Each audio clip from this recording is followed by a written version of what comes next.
Hey guys, warm welcome to all of फरास्ते academy. और मैं लेके आया हूँ बोर्ड एग्जाम 2023 के लिए फिजिक्स के इंपॉर्टेंट क्वेश्चंस जो आपको पढ़ने हैं। क्या पढ़ने हैं, उनको कंप्लीट करके बोर्ड एग्जाम देने जाना है।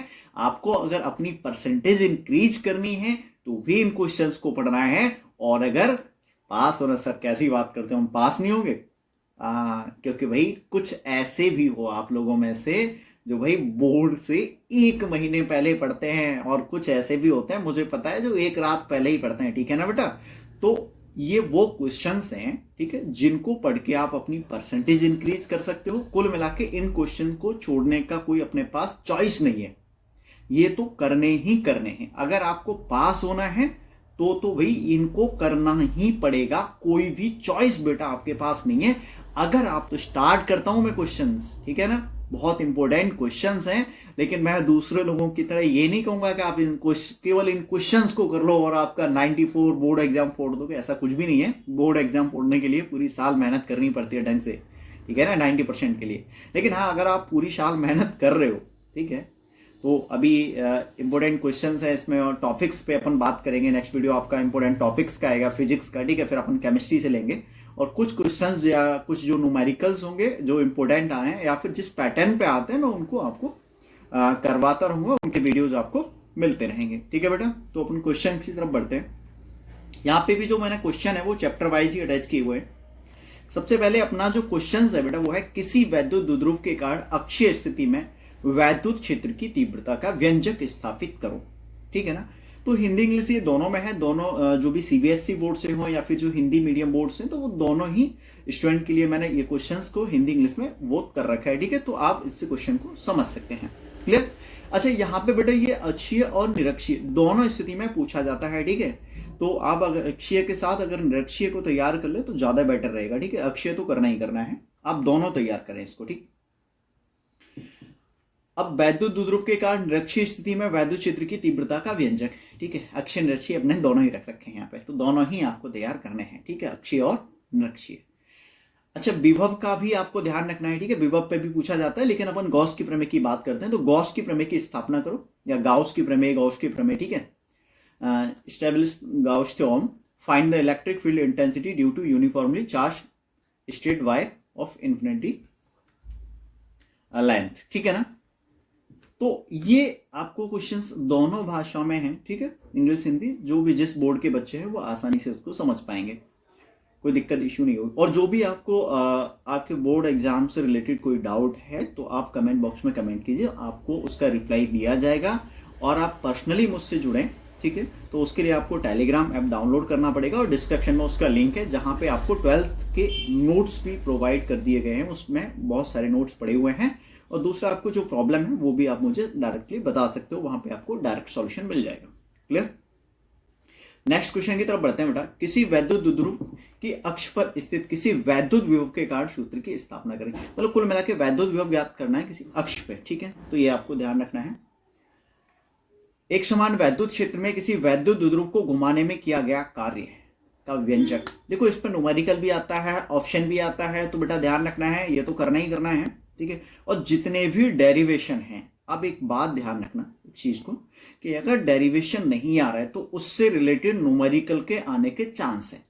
अब डेरिवेशन पे न्यूमेरिकल कभी कभी थोड़ा टफ बन जाता है। कभी कभी डेरिवेशन का जो लास्ट में फॉर्मूला आता है वो फॉर्मूले में वैल्यू पुट करनी होती है और सॉल्व हो जाता है। तो बेटा कैलकुलेशन तो अपने को आनी चाहिए। अगर 12th में साइंस लिया है तो कैलकुलेशन तो आनी चाहिए। अगर वैल्यूज दे रखी है, फॉर्मूला अपने को डेरिवेशन करने से याद हो ही गया है, ठीक है। जब डेरिवेशन किया तो फॉर्मूला याद करना कोई बड़ी बात नहीं है, तो फिर अपन उसको क्वेश्चन को कर पाएंगे न्यूमेरिकल। तो आपको उस लेवल से पढ़ना है कि अगर जो हम डेरिवेशन कर रहे हैं अगर उस पर न्यूमेरिकल आए तो अपने को करना ही करना है, ठीक है। मार्क्स आपके, अगर आपने बहुत अच्छी तैयारी की है, ठीक है, तो 90+ आराम से जाएंगे। ऐसी कोई इश्यू नहीं है कि 90+ मार्क लाना बहुत बड़ी बात होती है कि भाई टॉपर बच्चे लाते हैं। बस आपको एक तरीके से मेहनत करनी होगी, बस, और कुछ नहीं बेटा। किसी समांतर प्लेट संधारित्र की धारिता के लिए सूत्र का निगमन कीजिए, इसकी धारिता कैसे बढ़ाई जा सकती है, ठीक है। इस चीज को जरूर याद रखना, क्योंकि ये अक्सर पूछा जाता है कि धारिता कैसी बढ़ाई जा सकती है। समांतर प्लेट, कभी कभी टी मोटाई वाली जो परावैद्युत है वो उसको रखा जाता है, ठीक है, तो उसका भी आ जाता है, ध्यान रखना। नेक्स्ट क्वेश्चन है, अनुगमन वेग क्या है और अनुगमन वेग के आधार पर ओम के नियम का स्थापना करो। ठीक है, तो काफी क्वेश्चन ये पूछा जाता है बेटा। कभी कभी ओमीय और अनुओमीय परिपथ भी पूछ लिया जाता है, तो उसको भी आप कर लेना, नॉर्मल सा टॉपिक है। ठीक है, किरचॉफ के नियम का उल्लेख करो। तो किरचॉफ के बेटा दोनों नियम आपको पता होने चाहिए। ठीक है ना, किरचॉफ के दोनों नियम आपको पता होना चाहिए बहुत अच्छे तरीके से। और दूसरे नियम पे आपका न्यूमेरिकल बनता है बहुत अच्छा खासा। ठीक है, और पहले नियम पे भी न्यूमेरिकल ऑप्शन में आ जाता है, तो भैया आपको पता होना ही चाहिए किरचॉफ के नियम का। तो समझ गए ना, किरचॉफ के नियम पे न्यूमेरिकल भी आपको देखना है और डेरिवेशन तो करना ही करना है। डेरिवेशन तो खास है नहीं, ऐसा फर्स्ट नियम में भी कुछ नहीं है और सेकंड में भी कुछ नहीं है। ठीक है, तो बस न्यूमेरिकल इस पे काफी आते हैं, तो वो तो आपको करना है। नेक्स्ट है व्हीटस्टोन सेतु क्या है, इसके सूत्र की उत्पत्ति। तो भैया इस पे दोनों चीजें आपको करनी है ड्राइव पे, क्योंकि इन पे व्हीटस्टोन सेतु हो गया है, किरचॉफ के नियम, इनसे रिलेटेड काफी न्यूमेरिकल आते हैं आपके बोर्ड एग्जाम में। समझ आ रहा है मैं क्या कह रहा हूं? ठीक है, फिर कमेंट भी कर दिया करो सर, आ रहा है समझ। ठीक है, कोई नहीं। किसी धारावाही वृत्ताकार कुंडली के केंद्र पर उत्पन्न चुंबकीय क्षेत्र की तीव्रता का व्यंजक स्थापित करो। बहुत इंपॉर्टेंट क्वेश्चन है ये भी। अच्छा, वायो-शेवर्ट का नियम भी ध्यान रखना। ठीक है, वायो-शेवर्ट का नियम काफी पूछा जाता है। ठीक है, न्यूमेरिकल भी आ जाता है। दो समांतर धारावाही चालकों के बीच लगने वाले बल का सूत्र, या तो इस पर न्यूमेरिकल या फिर ये। ठीक है, वायो-शेवर्ट नियम अगर मुझसे छूट गया तो आप ध्यान रखना, उसको करना है आपको। सिद्ध कीजिए कि क्षण चुंबक धारावाही प्रणालिका के तुल्य है। अच्छा क्वेश्चन है, ध्यान रखना। ठीक है, करना है इसको, डेरिवेशन ही आता है इस पे बोर्ड एग्जाम में। तो भू चुंबकत्व के चुंबकीय अवयव क्या है, उपयुक्त आरेख की सहायता से उनकी व्याख्या कीजिए। और काफी आता है, ध्यान रखना, ऑप्शन भी आता है इस पे। तो ठीक है, नती कोण, नमन कोण सब इसी में आ जाते हैं। चुंबकीय फ्लक्स से आप क्या समझते हैं, विद्युत चुंबकीय प्रेरण संबंधी फैराडे के नियम। तो फैराडे के नियम तो आपको करने ही करने हैं बेटा। धारावाही प्रणालिका के स्वप्रेरण गुणांक का सूत्र। ठीक है, थोड़ा सा अलग अलग हो गया, प्रणालिका है। ठीक है, तो ध्यान रखना। नेक्स्ट है एलसीआर परिपथ के लिए प्रतिबाधा तथा कलांतर का सूत्र स्थापित करो। तो इस चैप्टर से भी काफी कुछ आता है, न्यूमेरिकल आते हैं। एलसीआर सर्किट पे जब न्यूमेरिकल आता है तो बच्चे घबरा जाते हैं, क्योंकि अजीब सा है, लेकिन ये बहुत सिंपल इस पे न्यूमेरिकल बनते हैं। ठीक है, इसको भी ध्यान रखना। कुछ न्यूमेरिकल्स में लेके आऊंगा और कुछ टॉपिक वाइज आपको कराऊंगा। ठीक है, आगे की वीडियोज में। विस्थापन धारा क्या है, इसका मात्रक लिखिए। आवश्यकता को तो हटा दिया गया है। चौक कुंडली का कार्य सिद्धांत समझाइए और वाटहीन धारा का इसमें क्या महत्व है, थोड़ा सा बता देना। हालांकि वाटहीन धारा हट गया है कुछ बोर्ड में, ठीक है, और कुछ में है, तो ध्यान रखना है। किसी गोलीय पृष्ठ पर प्रकाश के अपवर्तन का सूत्र, प्रकाश के अपवर्तन और परावर्तन दोनों आ जाते हैं, तो इसमें आप दोनों ही कर लेना, दोनों एक जैसे हैं, ज्यादा कोई इनमें डिफरेंस नहीं है। प्रिज्म के पदार्थ के अपवर्तनांक का सूत्र का निगमन और अल्पतम विचलन कोण एवं प्रिज्म कोण है, कोड लिखा हुआ है, कोई नहीं, आप सही कर लेना उसको। ठीक है, कि पदों में ज्ञात करो। ओके, नेक्स्ट पे आते हैं बेटा। नेक्स्ट क्वेश्चन है अपना लेंस मेकर फॉर्मूला, आपको याद रखना है। ठीक है, बहुत अच्छे से डेरिवेशन करना है, काफी अच्छा ड्राइव है। और किसी अवतल दर्पण का निचला आधा परावर्तक तल किसी पर अपारदर्शी पदार्थ से ढक दें तो दर्पण द्वारा बने प्रतिबिंब पर क्या प्रभाव पड़ेगा, तो ये भी देखना है। एक्चुअली क्या है ना, इस टाइप से क्वेश्चन काफी आते हैं। ठीक है, पहले ड्राइव दे दिया फिर उसमें कुछ ऐड कर दिया, तो आपको ध्यान रखना है ऐसे क्वेश्चन। ठीक है, 5 नंबर में इस टाइप के क्वेश्चन पूछे जाते हैं। लेंस द्वारा प्रकाश के अपवर्तन के लिए न्यूटन का सूत्र, ये तो पता ही अभी है ना, F1 F2 बराबर x1 x2, तो ये काफी पूछा गया है बेटा।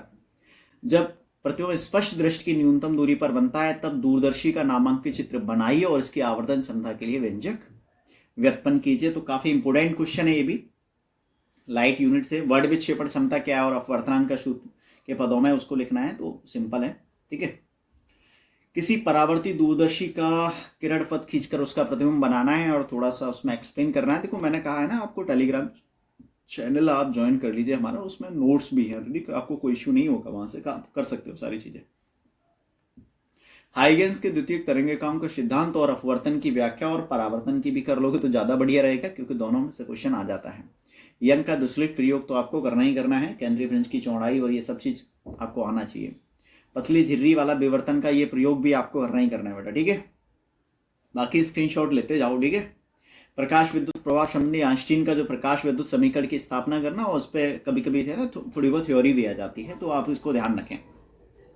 पदार्थ की द्वैत प्रकृति से क्या समझते हैं, ये तो फेवरेट क्वेश्चन है बोर्ड एग्जाम का। डी ब्रोगली द्वारा स्थापित द्रव्य तरंग की तरंगदैर्घ्य के लिए व्यंजक, ध्यान रखना, इसमें न्यूमेरिकल और ये दोनों चीज आती है। नाभिक विखंडन, नाभिक संलयन, ये तो सर 10th में भी पढ़ा था, अभी भी कोई दिक्कत नहीं है, कर लेंगे, लेकिन थोड़ा सा इसमें रिएक्शन आपको डालनी पड़ेगी, ध्यान रखना। कभी कभी सूर्य की ऊर्जा वाला भी आ जाता है इस पे क्वेश्चन आपके शलन में, ध्यान रखना, उस चीज को प्रैक्टिस कर लेना अच्छे से। हाइड्रोजन स्पेक्ट्रम क्या है और श्रेणियों की व्याख्या करनी है। देखो श्रेणियां मैंने यहाँ पे तो सारी डाल रखी हैं, लेकिन आपको श्रेणियों से क्वेश्चन बन जाता है, न्यूमेरिकल भी बनता है, ठीक है। और कभी कभी 2 श्रेणियों के बारे में पूछ लिया जाता है। वोर के परमाणु मॉडल की व्याख्या करो, तो सिंपल है, कोई खास इसमें है नहीं ऐसा। तो पीएन संधि डायोड अग्रवायश या पश्चवायश, अग्र अभिनित या पश्चिम ने, ठीक है, ये ध्यान रखना है आपको, दोनों तरीके से आना चाहिए। दिष्टकर्ण किसे कहते हैं, परिपथ चित्र बनाकर अर्ध तरंग दिष्टकाली की कार्य प्रणाली समझाइए, और इसमें पूर्ण भी आता है, पूर्ण और अर्ध दोनों हैं बेटा, ठीक है, दोनों ही इंपोर्टेंट हैं। और ये क्वेश्चन तो ऐसा मान के चलो ज्यादातर बोर्ड एग्जाम में साल वाइज आता रहता है, ठीक है, एक साल अर्ध आएगा तो दूसरी साल पूर्ण आ जाएगा। अगर कई सारे सेट जिन बोर्ड एग्जाम में होते हैं ना, तो उनमें तो ये दोनों ही आपको देखने को मिल जाएंगे किसी न किसी साइड में। पीएनपी ट्रांजिस्टर क्या है और कार्यविधि, तो ट्रांजिस्टर काफी मिलता है बेटा, ध्यान रखना इस चीज को भी। लॉजिक गेट्स वगैरह पे सत्यता शाडी के साथ उनकी चर्चा कीजिए, ठीक है। तो काफी अच्छे क्वेश्चंस हैं और बहुत सारे अपन ने क्वेश्चंस किए, जान के चलो अगर आप ये सारे क्वेश्चन बेटा तैयार करते हो तो आप, मैं श्योर बोल रहा हूँ, अगर आपकी बहुत अच्छी तैयारी तो ये क्वेश्चंस में से तो कुछ छोड़ना ही नहीं है, ठीक है। और नेक्स्ट वीडियो आपका आएगा जो इंपोर्टेंट टॉपिक है फिजिक्स के, ठीक, तो वो आपको देखना ही देखना है। उससे आपके किस टॉपिक पे किस टाइप के क्वेश्चंस बन सकते हैं, क्या चीजें आएंगी, डेरिवेशन आएगा, वो उस पर अपन डिस्कस करेंगे, ठीक है। क्योंकि देखो आपने पढ़ा है और अभी उतना टाइम नहीं है, अगर कोशिश करूंगा मैं न्यूमेरिकल्स को कराने की जो बोर्ड एग्जाम के हैं, इंपोर्टेंट न्यूमेरिकल, ठीक है, उनको मैं लेके आऊंगा। बाकी थ्योरेटिकल पार्ट काफी ज्यादा है, डेरिवेशन तो उतने हो नहीं पाएंगे, और 1 शॉट वीडियो में अगर टाइम मिलेगा तो आपको बिल्कुल ही बनाऊंगा बेटा। और बाकी चीजें न्यूमेरिकल तो मैं जरूर लेके आऊंगा इंपोर्टेंट आपके लिए, ठीक है, जो बोर्ड एग्जाम में आते हैं, किस पैटर्न पे आते हैं। Thank you for watching video, और मिलते हैं बेटा नेक्स्ट वीडियो में, तब तक के लिए बाय बाय।